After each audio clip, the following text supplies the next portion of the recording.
Welcome to Vikings Rundown. I'm Ryan Baxter. I'm Zach Nash. And this is a huge week for Port Vikings sports. You caught up with Mr. Stratweiser. He's going to talk about all the games we have.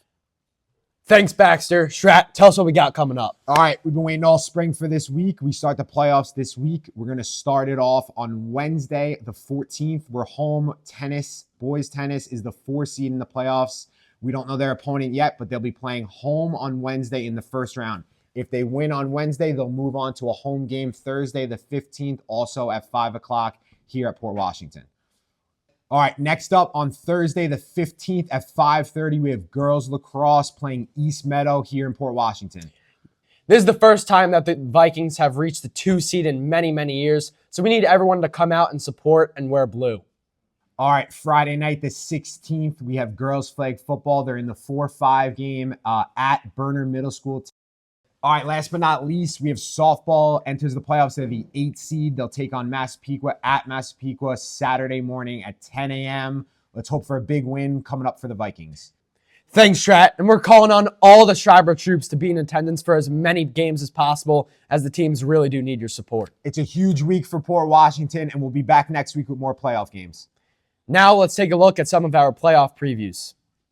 The girls varsity track team has had a great season. They look to claim the division title today at Plainview High School. The girls varsity track team had a standout performance at Plainview yesterday for the conference championship, finishing second overall. Ashley Carrillo placed third in the 3,000, Samantha Kerner was second in mile, and the girls 4x8 placed second in the whole meet. Overall, the girls had a great performance and looked to continue their run at conferences. I'm here with Natalie from Girls Badminton. You guys just secured the 11th seed in playoffs after a really successful season. Can you tell me a little bit about it?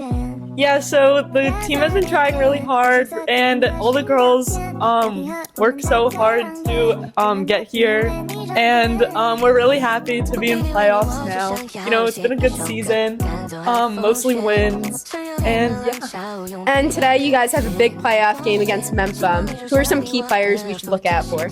Well, I would say looking at Sienna McGuffin and Abby Randazzo, who recently came through with their all-county title, and also Bella Sinclair and Victoria Tive and Leah Chung in singles would be good to look at. Thank you. Good luck. Zach, on this account, we have some funny segments. Last week, we had the lefty golfer. I understand you have one. What do we have this week? Yeah, so this week we put myself as well as Dan and Diane up against the varsity starting catcher Jake Wilbur to see if we could go toe-to-toe with long tosses. So let's see what the results are from that segment. We're at the football field to see who could throw a baseball farther, a varsity baseball player or two normal people. You're a hustler, you've got to hustle. There ain't no time for it's my first throw. I haven't thrown a baseball in 3 years. Let's see how this goes. do what you're doing. Always play for keeps. Ain't backing down, no, we're going big. Ain't stopping now. I've been retired for like a year now. Let's see what we can do.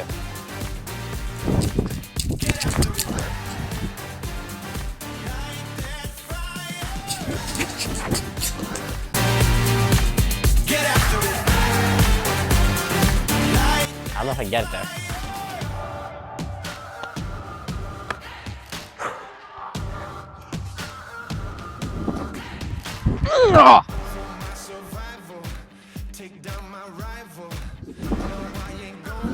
In last place is the 5-year retired veteran Danny Diane, throwing at 52 yards. You got the 1-year retired veteran Zach Nash throwing at 75.